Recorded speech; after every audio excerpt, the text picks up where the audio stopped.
back to the Natty Project, episode 4, brought to you by your host, Caitlin Sharpley. Host? I said your co-host. You said host. Nuh-uh. We'll check the replay later, but you said host. Did I actually? You certainly said host. Reintroduce yourself.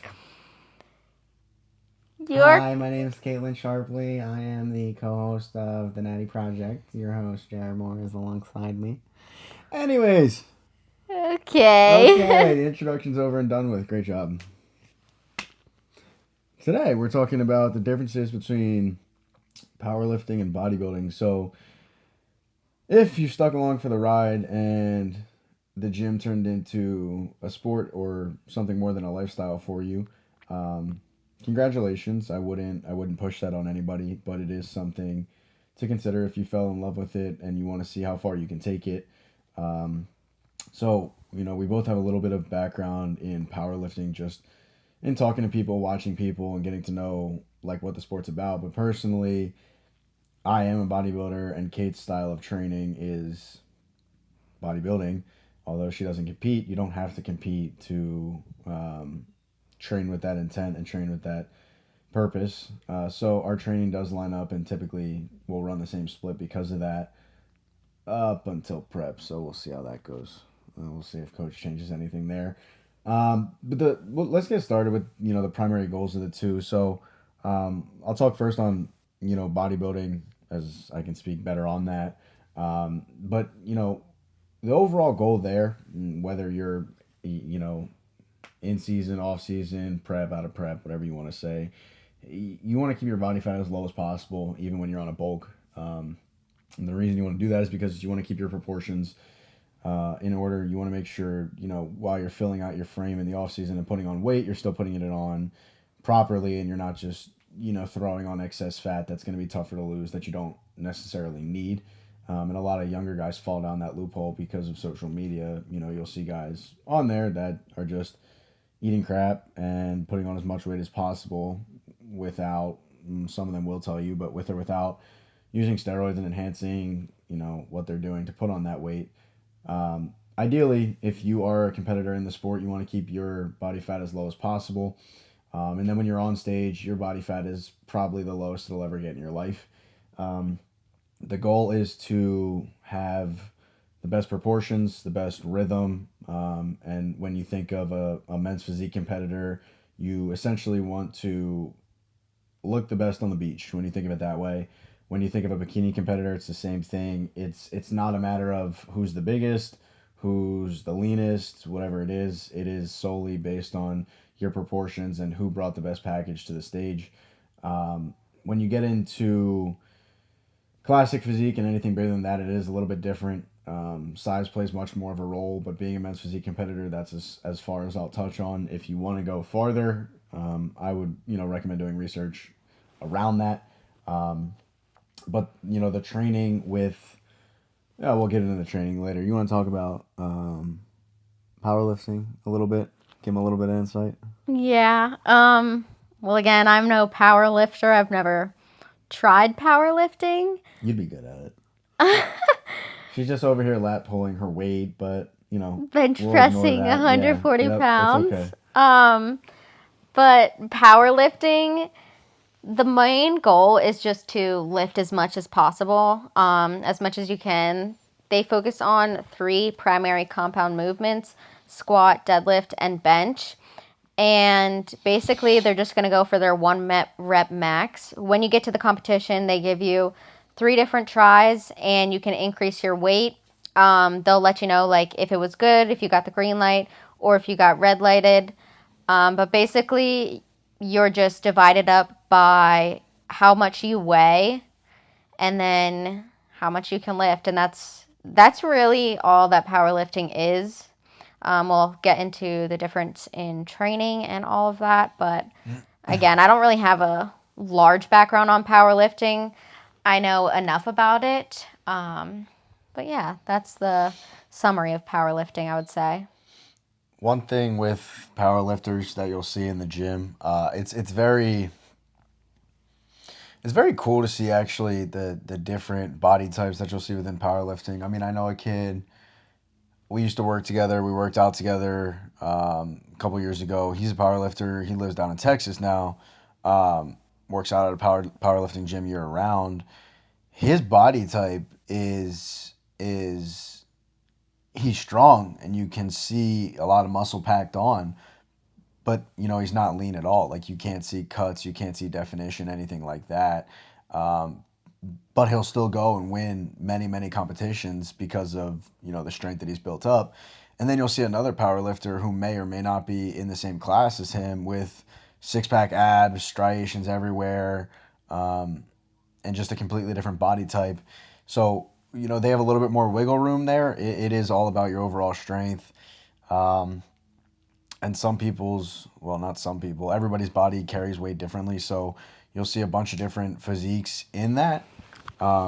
But when you talk about bodybuilding, when you get to a show, you're going to see identical packages, and from somebody who's not in the sport, it would be tough to differentiate between who will come in first, who will come in fifth, just because you see well put together men and women, and it does take a judge who's already a pro in the sport to decipher where somebody's farther behind and where somebody's farther ahead. So that's kind of one of the differences there in appearance. Training style, I'll start with Wait, wait, wait, powerlifters. wait, Go wait, ahead. wait. I was gonna say for powerlifting, a lot of times when women powerlift versus bodybuild, you can really tell because they have incredibly like muscular legs from all the Oh yeah. squatting and deadlifting, and they tend to have like super jacked upper body from the benching. So you can usually tell like if a girl just she looks huge and looks jacked, she's probably powerlifting. I mean, don't get me wrong, there are bodybuilding girls that are huge and jacked, but like myself, for instance, I do have a decent amount of muscle, but I would say I'm pretty fairly lean. Um, but yeah, if I went into powerlift, I would probably have to put on a lot more weight to be able to lift a lot more. Yeah. Where was I?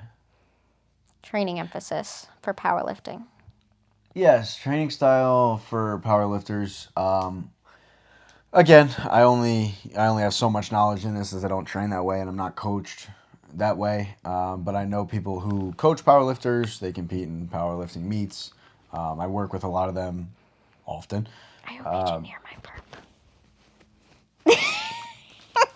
Powerlifters, their training style is different. They'll work in blocks, or like time frame periods. Um, and their training, you'll see a ton of jokes on Instagram, of people like sitting on their Mac doing homework or doing whatever in between their sets, Sleeping. sleeping for all I care. But at the end of the day, they are not training to. They're not training to failure. They're not training to really do anything. They're training for their one rep max, and however long it takes them to recover, they'll take that amount of time. And you'll see them doing their heavy compound lifts often. So you'll probably see them doing it a lot more than you would see, a bodybuilder or somebody who just goes to the gym for a lifestyle. They hit their accessories, but their accessories are very, very back burner type for them. I mean, their SBD days, their squat bench deadlift days are like their favorite thing, their pride and joy. You can ask any one of them. I mean, when they have an SBD day, it's like they're a different person that day, because they know they're gonna one rep max or whatever, pause reps, whatever they're gonna do on that day for each one of their primary lifts, and that's literally their sport. So that's as close as they get to a competition type workout, on just a random Tuesday or whenever it falls in their block. So their training style is not something that you can jump into without knowledge. Another reason you can't really jump into it without guidance and knowledge is they use different bars and they use different plates. So they use kilo plates, and they are not the same weight as what you'll see in a commercial gym. They usually have charts in those gyms as to what the differences are in weight. But if you make the mistake of going in and using the kilo plates, you're probably going to fail, because they're heavier than what a dumbbell plate would be. And I don't know the exact calculations. I think it's like an 11-pound difference in a red or something like that. I think it's 2.2 times the weight. A kilo is, so for like 25 kilograms, it's equal to like, um, I think a 45. It's some kind of like 2.2, like somewhere in that range. I want to Google that because I really am curious to know, like what the difference between a typical 45 and a red, which is their biggest plate, would be. Let's see, weight of red plate, kilo plate, 25 kilograms, which 25 kilograms. It equals 55 pounds. So I was right with the 10. Wow, Oh, so I was right with we were the close. 2.2. Yeah. So it is exactly 2.2. yeah. So, major differences there. If you were to throw a 45 on each side and go squat in a commercial gym, you're squatting, 135. But if you throw two 55s on, you're already at 110, and then they use a different bar. So you have to factor that weight in, and you might fail. You might use the bar improperly. There's a bunch of different things. I mean, they have a different bar for, benching, deadlifting, and squatting or whatever. Like they have a bunch of different variations because that's their sport and there's such a science behind it that they've broke it down that far. But I got a little off topic. Let's talk about the training style for bodybuilding. If you want to go ahead and start with that. Well, going off of like the powerlifting thing, you'll also notice in powerlifting and bodybuilding, there's a huge difference in your workout split. Like powerlifting, it's literally all about those 3 compound movements. And then I don't know how their exact schedules go, but they'll just hit some like accessory movements like a bicep. They probably don't even do biceps, honestly. I don't really know. They hit accessories. But They hit they'll all just the do like lateral accessories. raises Yeah. or like something like that. Whereas our split is like we're hitting each muscle group twice. Like our lower body days, him and I split it up into glutes and hamstrings and quads and calves, but like people will do just 2 lower body days, and then like we're isolating shoulders, chest, triceps, biceps, back, like all of that, and we're splitting up our workouts just to do that. But bodybuilding has a mix of low reps, medium reps, and high reps. Typically for like compound movements, the only compound that I personally do that is the same as powerlifting is bench. Jared does squat. He squats now and then, and also benches. Neither of us really deadlift. But when we're doing squat or bench, we are typically in a lower range, like a 3 to 5 rep range, I would say. And then like once in a while, we'll test our 1 rep max just to be like, oh, I hit a new PR. Like just want to see how strong I am. But then after that, like once you get to your accessory movements, you might be doing 8 to 10 reps. You might be doing 12 to 15. It really just depends. There are like different, I keep saying, that's really annoying. There are different styles as well because you can go for hypertrophy. Are you kidding me right now, Jared? Sorry, Caitlin Sharpley posted on Instagram. I had to go check it out. That's just going to be in the microphone while I was trying to talk. Where we start? What were you saying? Okay. So for bodybuilding, there's also different styles of training that you can do. If you're looking to build a ton of muscle, for example, on hack squat, I'll usually do like lower reps just to like really get my legs strong. But then like once you go to accessories, some people will do more of like a moderate weight and they'll do higher reps and focus more on the burn and all of that. Some people are more focused on strength, but bodybuilding, it sounds kind of bad, like, but a lot of the times it is for aesthetics. Like, don't get me wrong, it makes me feel so good going to the gym, but my goals are, one, a strength goal. Like, I had a strength goal of benching a plate. I hit that. Now I kind of just like slowly increase my weight on every exercise. I'm not trying to hit a 1 rep max of 250 pounds on bench, But my goals are like, I wanted to grow my shoulders. I wanted to grow my legs. Most guys want to grow their upper body. Most girls want to grow their lower body. So, Break the stigma. well, Jared doesn't want to grow his lower body. He does not like to train That's legs not with me. true. That's not true. That's not true. For bodybuilding, That's not true. wait. For his bodybuilding competition, they don't look at your legs, so he's not really We'll get into that. having an emphasis on training legs. But me, I'm a girl, so obviously I want a big butt. And then I think nice quads are really aesthetically pleasing, and that's a goal. But again, it's like I'm getting so off topic, but it's not like it's like I don't like hate my body. Like I love the way that my body looks now, but like I'm always striving for more and for more muscle definition. But yeah.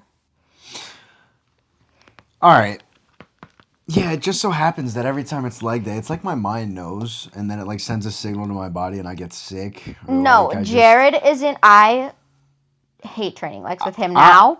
When he first had his shoulder surgery, I was like, yeah, because he wanted to be like hip thrusting 5 plates over here. So like he would just follow my leg days like all the time, and then he was doing 2 more by himself. But now that his shoulder is recovered, he really just likes to do like 1, 2, 3 on a good day leg exercises, and 3. then he's done. He's had I enough. find a way to do 3. Now, back to what we were saying about men's physique.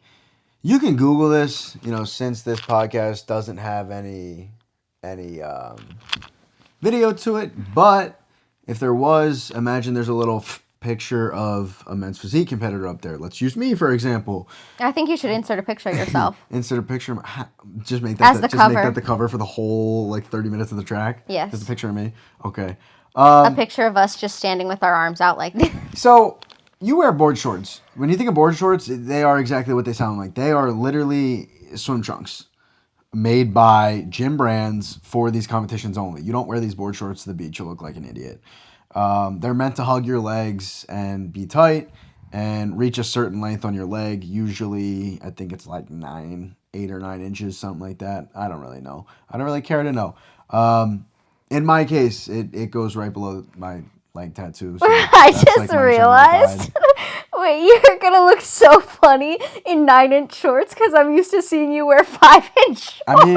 I mean, these are 9. Like that's Oh my where god, go. they look long So as hell. the reason they go that low, because like I said, legs aren't a major emphasis. So there's a thing called a teardrop at the bottom of your quad. When you flex it, if you have it, emphasis on the if you have it, and that's the only part that will show out of the bottom of your board shorts, and that's all they really care about, just to see the definition in your quad. They don't care about all the mini muscles and everything that goes all the way up into the groin and up there. That's bodybuilding, which is its own class, and that's classic physique. What? You mean they don't care about your glutes? Nope. They don't care about your glutes. They don't care that you can hip thrust 5 plates. That does not matter.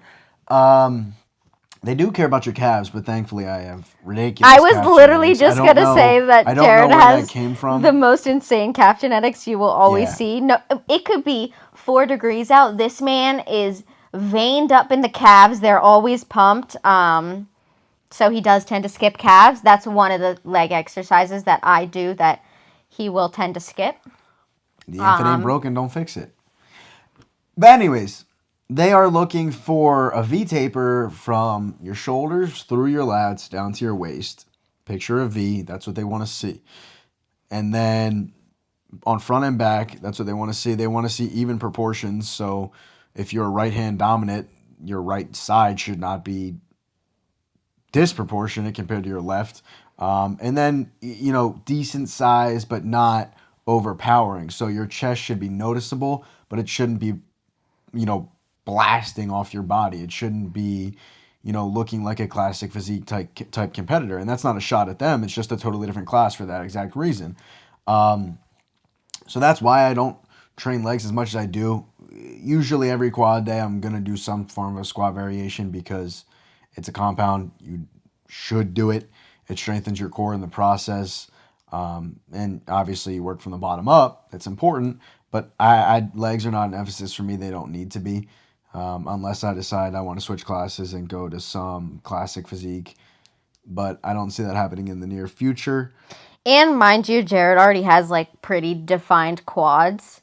Yeah. So it's not like he really has the goal of like defining his quads more. I'm sure if they weren't defined, he would want to Yeah. train them more, but they already are defined. Yeah. So And that goes into the proportions. My legs, if they were sticks on stage and it was noticeable, we would have a problem, because even though they're not necessarily judging your legs, they are, because they're judging the proportions based on how it equates to your upper body. So it is important to train them, so you don't lose it. And the guys in the gym that wear 12-inch basketball shorts that have legs the size of my pinky, but their upper body is like massive, it looks hysterical. Like it's comical and it's not a good look. Uh, and the it's same would go embarrassing. Yeah. if you were a guy that had humongous legs, because some guys are like they really love to train legs, and like if you had massive legs and a small upper body, you'd have to eventually proportion that out if you're looking to compete on stage. Yeah. So the last thing I kind of want to hit on, comparing the two, is the competition style. I know earlier in the beginning um, we talked about the competition style for powerlifting meets, and then we talked about sort of the grading criteria for bodybuilding meets, or competitions for that matter. But I more so want to talk about the bodybuilding format of how a show runs, because it's very. the prepping and stuff. You know what? Next week. I feel like next week We'll talk about a bodybuilding prep in depth. you Well, could go. that's a whole episode I in feel and of like you could itself. go a whole episode of Yeah. bodybuilding. You could explain the bulk, explain the cut, and Yes. then also the different, like, what do you call it, a category, like men's physique, and then Yeah. like I could speak Classes. on, yeah, I could speak on women's wellness Figure, versus, wellness. yeah. So next week we'll talk about bodybuilding, just bodybuilding, and dive into that one. But as I was saying about the competition, just kind of previewing next week. You get through prep, which we'll explain again. You get to show day. You wake up. Typically, it depends on when your class goes out, when you're going to start eating. It's all timed out. But oddly enough, for my first 3 shows, my class has gone out at the exact same time. So I've started eating at 4:30 in the morning, because you need the carbs and you need the fats and you need the protein, so you can avoid the shakes and you can be filled out. But you can't eat it too close, because you don't want to bloat. You don't want it to sit. You want to fully digest it in time. So if I'm going on at 10:30, I'm gonna start eating at 4:30, and I'm gonna put 2 meals down in 6 hours, and they're both gonna digest fully. And they're not small meals; they're pretty well-sized meals. Um, but that's one thing that is tricky, because a lot of coaches will have guys do different things. So me and my coach, and coincidentally enough, C-Bum, if you're familiar, said it. He said, if you are lean enough, you do not need to dehydrate yourself. That's one thing we are firm believers in. You don't need to dehydrate yourself, but some guys will. So they'll cut out water, to avoid any water weight the day before the show and even show morning. Meanwhile, I'm over here throwing down a quarter of a gallon before I even get on stage. Requirement from my coach, and it has never hurt my performance. And honestly, it's helped, because if you're dehydrated, how do you expect to perform to the best of your ability? So other guys on stage are shaking because they are dehydrated and they can't hold the pose very long. I'm over here just chilling. Like, I might not be the leanest guy. I might not have brought my best package ever, but I'm not going to shake, and I'm going to hold all my poses perfectly. And that's criteria and feedback I've got from judges, is that I hold my poses really well. And as long as they hold the command, I hold the pose for. And that's because I'm not dehydrated. But that's one thing that we don't cut out. I'll have my 2 meals. We'll get to stage. You get backstage. You already had a tan before, the day before. You had your spray tan first layer. You get your second layer that morning, and then you get bronzer. You'll go pump up, so you'll break a little bit of a sweat. You'll do some sort of a band, light dumbbell workout to get all your muscles warmed up and juiced up. Then you'll get on stage, typically anywhere from 3 to 9 guys in your class based on height. Um, and you'll pose it out. So the judges will have you rotate quarter turns all the way around. So front, right, back, left, until they have enough that they've decided who won the class. All the classes will go through. You'll come back out based on where you placed. If you placed first overall in your class, say you were class A based on height, and say there was A, B, and C for heights, you'll go compete against B and C, and the winner of that is the overall winner for men's physique. So you might have won your class, but came in second overall, and that's what that means. But again, we'll dive into all that next week. Any final thoughts, Kate? Anything you want to throw in there?